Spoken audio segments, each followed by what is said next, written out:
લોકો વાતો કરે કે શંકરભાઈ જાતિવાદ કરે છે, તો ક્યાંનો જાતિવાદ?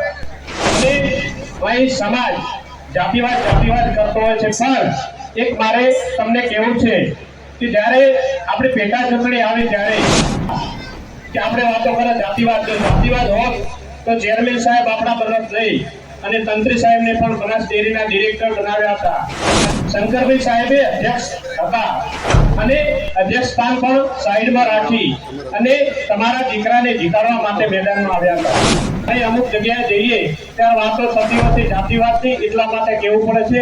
એટલે જાતિવાદથી દૂર રહી અને સમાજની પ્રગતિ કરવી હોય તો સાથે મળી અને સમાજની પ્રગતિ તરફ વળો. નમસ્કાર દર્શકો, સ્વાગત છે તમારું. હું દિવ્યરાજ ઠાકોર આપનું સ્વાગત કરું છું. અને ચેનલ પર નવા હોય તો પહેલા ચેનલને સબસ્ક્રાઇબ કરી દેજો. અને આજે વાત કરવી છે કે ભાભર ખાતે જે ઠાકોર સમાજની દીકરીઓની 41 દીકરીઓના સમૂહ લગ્ન યોજાયા હતા અને તે દરમિયાન વાવના ધારાસભ્ય સૌરભજી ઠાકોર તેમજ ગુજરાત વિધાનસભાના અધ્યક્ષ શ્રી શંકરભાઈ ચૌધરી, અમૃતજી ઠાકોર, લવિંગજી ઠાકોર તેમજ જે તંત્રી કરશનભાઈ રાઠોડ તેઓ પણ હાજર રહ્યા હતા. ત્યારે તે દરમિયાન સૌરભજી ઠાકોરે દીકરીઓના સારા કામ માટે તેઓ 11 લાખ રૂપિયાનું દાન કર્યું હતું અને સમાજને એક સારો સંદેશ પણ આપ્યો હતો. અને તે દરમિયાન સૌરભજી ઠાકોરે એક વાત કહી હતી કે શંકરભાઈ જાતિવાદ કરે છે. ઘણા લોકો એવું કહે છે કે શંકરભાઈ જાતિવાદ કરે છે, તો જાતિવાદ કરે છે કેવી રીતે, તેના વિશે સૌરભજી ઠાકોરે વાતચીત કરી હતી. ત્યારે સૌરભજી ઠાકોરે શું કહ્યું એ જોઈએ આ વિડીયોમાં. સદંતર ટ્રસ્ટ ખાતે 15મો સમૂહ લગ્ન ઉત્સવ આજે ભાભર ખાતે યોજાયો.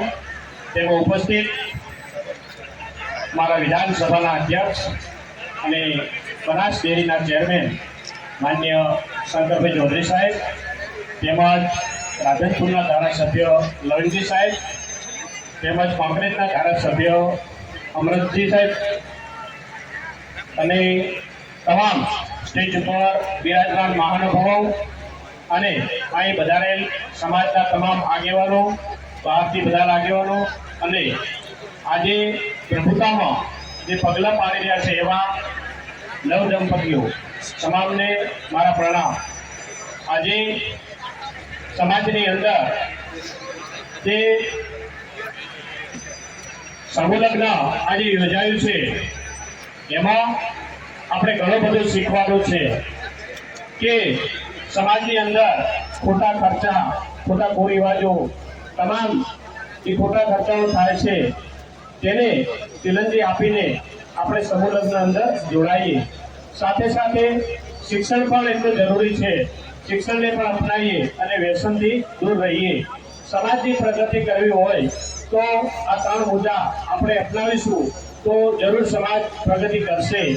મારે વધારે ન કહેતા સમાજને આજે આપણા માન્ય અધ્યક્ષ શ્રી શંકરભાઈ ચૌધરી સાહેબ પણ આપણી સમાજને ખૂબ જ આજે આશીર્વાદ નવ દંપતીઓને આશીર્વાદ આપવા માટે આવ્યા છે, એટલે એમનો પણ ખૂબ ખૂબ આ તબક્કે આભાર માનું છું. સાથે સાથે બંને ધારાસભ્ય આપણા રાધનપુર અને કોંગ્રેસથી પણ અને દાસ બાપુ પણ નવ દંપતીઓને આશીર્વાદ આપવા આવ્યા છે, એટલે એમનો પણ ખૂબ ખૂબ આભાર માનીશ. અને વધુ ના કહેતા તમામ જીવન સુખી રહે, સુખમય દિવસો ગાળે એવા મા ભગવતીને પ્રાર્થના કરી અને આશીર્વાદ આપીએ. અસ્તુ ભારત માતાની જય. સાહેબે વાત કરી એમ 80 થી વધારે પણ સરકારી નોકરીમાં ગઈ છે. એટલે આપણું અહીં આ સંસ્થાની અંદર સમાજનું ભવિષ્ય નક્કી થતું હોય છે.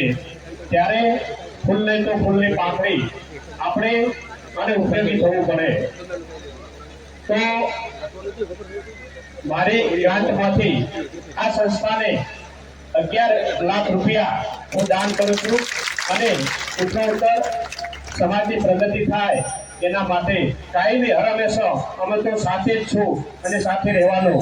ને એક મારે બીજી પણ વાત કરવી છે. જ્યારે આપણી ચૂંટણીઓ આવતી હોય છે ને જતી હોય છે અને આપણે બધા જાતિવાદમાં પડતા હોઈએ છીએ, એટલે ઘણીવાર સાહેબ અહીં સમાજ જાતિવાદ કરતો હોય છે, પણ એક મારે તમને કહેવું છે કે જ્યારે આપણે પેટા ચૂંટણી આવી ત્યારે શંકરભાઈ સાહેબે અધ્યક્ષ હતા અને અધ્યક્ષ સ્થાન પણ સાઈડમાં રાખી અને તમારા દીકરાને જીતાડવા માટે મેદાનમાં આવ્યા હતા. એટલે લોકો વાતો કરે કે શંકરભાઈ જાતિવાદ કરે છે, તો ક્યાંનો જાતિવાદ? અને વાત રહી તો બનાસ બેંકના ચેરમેન આપણા પીરાજીને બનાવ્યા હતા, તો એમાં પણ બધા લોકો એવી વાતો કરતા કે આપણે વાતો કરે જાતિવાદ, જો જાતિવાદ હોત તો ચેરમેન સાહેબ આપણા બનત નહીં અને તંત્રી સાહેબને પણ બનાસ ડેરીના ડિરેક્ટર બનાવ્યા હતા. અને આજે જ્યારથી બનાસ ડેરીના ચેરમેન શંકરભાઈ સાહેબ બન્યા ત્યારથી આપણા દીકરા દીકરીઓ 400 જેટલા બનાસ ડેરીની અંદર નોકરી પણ કરે છે. આ સમાજ ભેળો થયો એટલે કેવું પડે, કોઈનો વખાણ નથી કરતો, પણ જ્યારે અમુક જગ્યાએ જઈએ ત્યારે વાતો થતી હોય છે જાતિવાદની, એટલા માટે કેવું પડે છે. એટલે જાતિવાદથી દૂર રહી અને સમાજની પ્રગતિ કરવી હોય તો સાથે મળી અને સમાજની પ્રગતિ તરફ વળો, એટલું જ કેવું છે. અસ્તુ ભારત માતા કી જય. નમસ્કાર, ફરી મળીશું, ત્યાં સુધી આપ સર્વે ધન્યવાદ.